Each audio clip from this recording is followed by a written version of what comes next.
everyone, thank you for tuning in. This is Instructor Joy. Today we're going to talk about how to tune the violin properly from day one all the way to the advanced. We know some violinists tune their violin with a tuner or an app, but we also know professional violinists do not use any of those apps or machine. When they're on the stage or when they practice, they tune their violin by ear, and we're wondering how one could do that and when is a proper time to start doing such things. So I'll be explaining mechanics of tuning the violin and what to listen to. But before I go into that, I encourage you to check out my Patreon page, which is in the description below. I made a video about also tuning related, but about the fixing peg problems. Some pegs are a little stubbornly slippery or sometimes stubbornly stuck. So how do we fix those peg problems? By simply using the items you can find easily around you. So if you're interested to check, I encourage you to check out in the coming week my Patreon page. Okay, back to how to tune the violin properly. So there are two ways of tuning the violin, using the pegs and then fine tuners.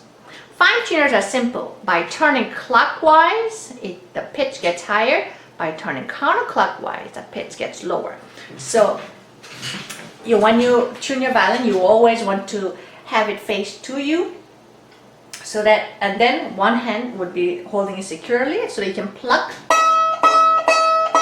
Yeah, because when you're new to the violin, using the bow while tuning can be quite difficult. So for the complete beginner violinists, it would be good just to pluck the string with one hand, and the other hand we use either pegs, either the fine tuners or the pegs. Yeah, as you noticed, when you use fine tuner, I can only do it one hand, but when I'm doing the pegs, I need both hands.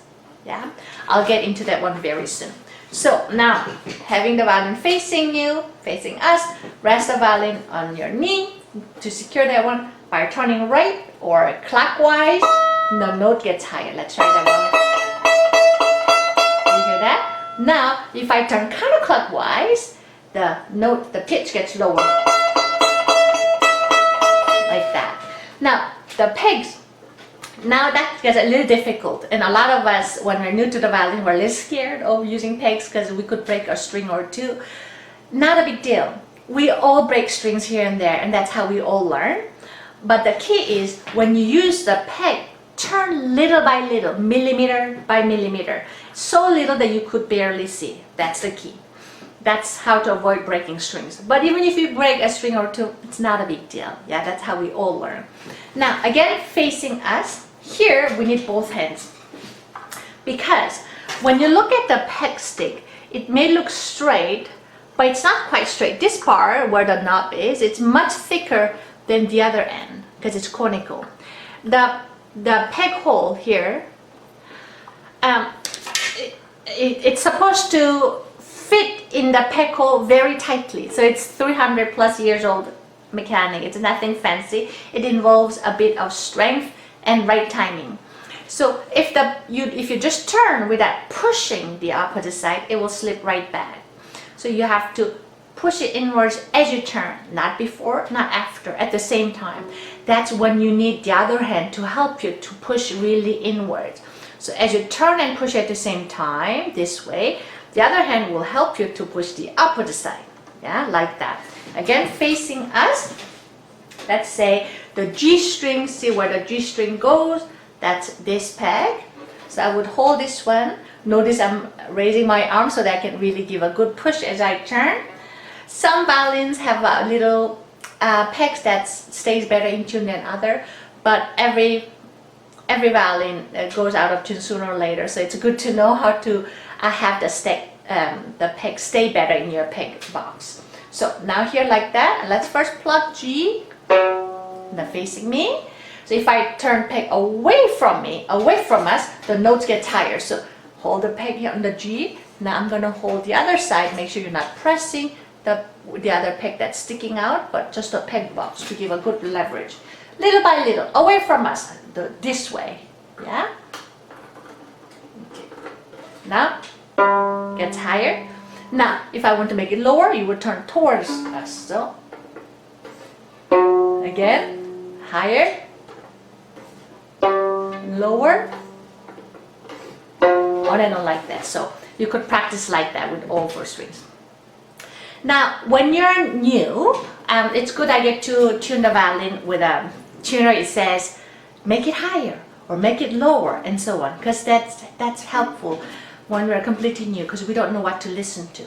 But after you got a little comfortable using the pegs and then fine tuners, that could be a couple of months or 2 to 4 months and so on. See if you can tune the violin not after the signs but after the tone.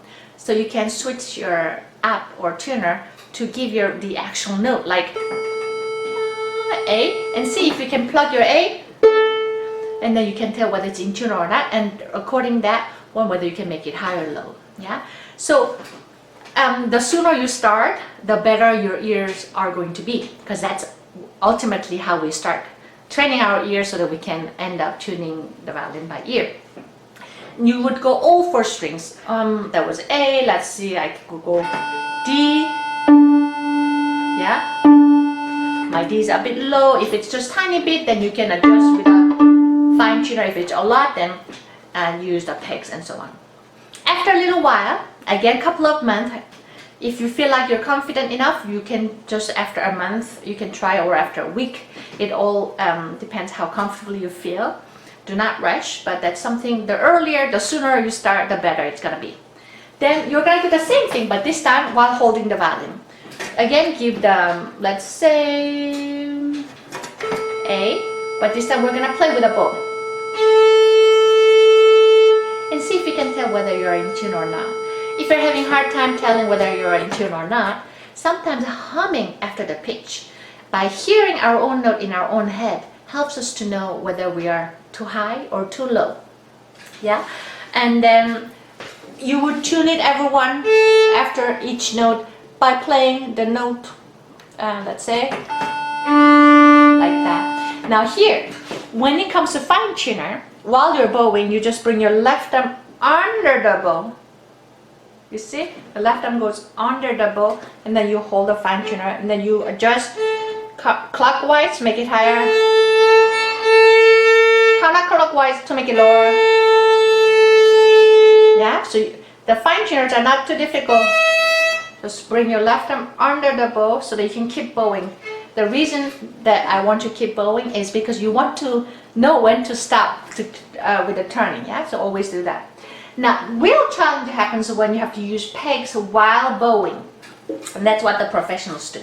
When it comes to that one, now we no more have 2 hands to help to do that, but we have to do all in 1 hand, push and turn at the same time. So that's when it comes a little, when it becomes a bit tricky. Now here, so there, you need 2 fingers to hold the peg, and on the other side of the hand, 1 finger or the hand to hold the other hand. So you're trying to spread 2 hand stroke in 1 hand.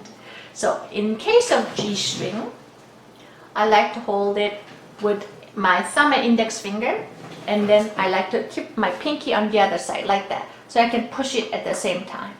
Yeah, so because I'm a somewhat small person, I like to raise my arm to give a little better leverage like that. Yeah, do you see that? 1 and 2. Yeah, so it goes. So let's say if I want to make it lower,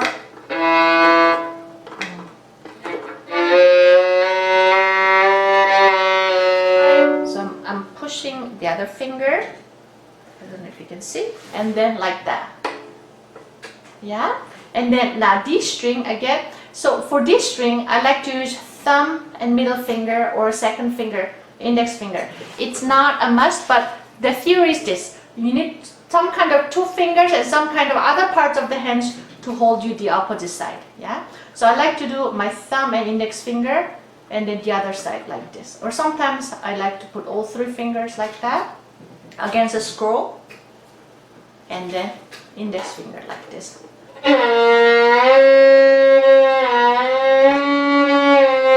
So that I can move really while holding it strongly. Yeah, I don't know if you can see my pinky as well like that. Now A string, now here A string, I like to use my thumb and middle finger, and then index finger goes the other side. Same idea, 2 fingers to grab the knob of the peg, 1 finger or part of the hand, so that you can give a good leverage to be able to push it like that. Yeah. Sometimes if it's too hard to move, just hold the using middle finger, ring finger, and pinky, the peg, and then I hold the other side really hard with index finger and thumb so that I can push it at the same time. Yeah, that's when it's really, really hard. But mostly thumb and middle finger with a peg, index finger on the other side like that. Yeah, and then E string, similar way, one in middle for thumb and middle finger, and the index finger on the other side. If it's too hard again, use 3 middle ring finger and pinky, and then you can use like that as well. Yeah, it all depends what kind of hand shape you are, but the theory is same. 2 fingers on a knob, and then 1 finger or part of the hand on the opposite side, so that you can push it inward. Yeah. So you want to practice that on each string. See how you can turn,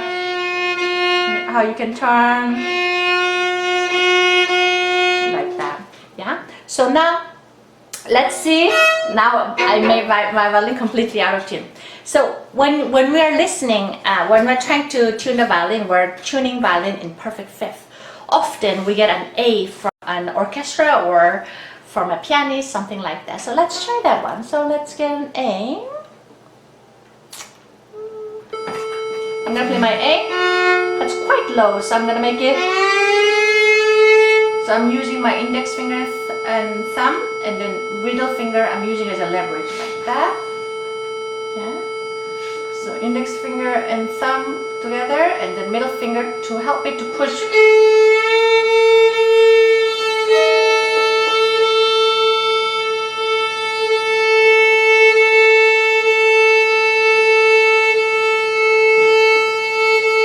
Now, if I want to make it even more precise, that's when I go to the fine tuner. Left arm under the bow, a little lower.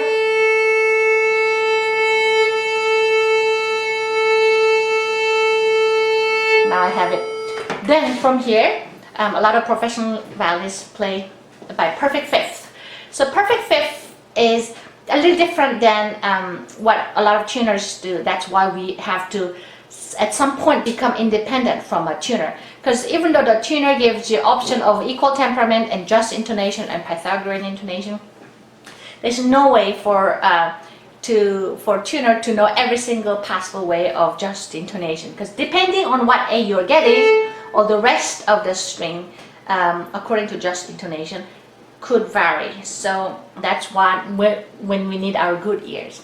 So when it's perfect fifth, the way you hear, so all of a sudden, when it's perfect fifth, all of a sudden it vibrates big and the sound opens up. That's how we know. So let's see A and D string. It's very low. So now I'm holding with index finger and thumb here a D peg, and then I'm using my pinky and the ring to hold around the scroll so that I can give you a good leverage. So now let's see if you can hear the different.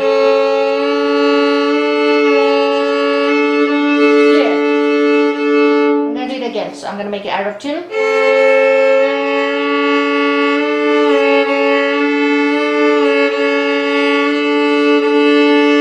Here again. Now here. Now let's see. Here I'm holding it with index finger and the thumb, and then my ring finger is in the other side along with the pinky.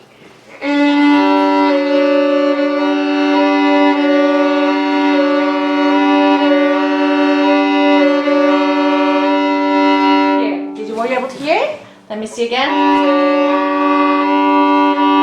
Yeah. When it's in tune, all of a sudden the sound opens up and it gets bigger vibrato, and that's how we know that's perfect fifth, because that's the pure intonation. All of a sudden, it sound gets bigger and resonates bigger and opens up. Yeah. So sometimes when you play really, really loud, you can even hear the third tone in the air. And that's also another way that we know whether we are in tune or not. Yeah. So there was a lot of different information. I'm trying to make it into one video. So I hope this gave you some ideas. Please let me know how your tuning exercise is going. And I hope this video was helpful. Thank you for watching. Hope to see you again. Bye-bye.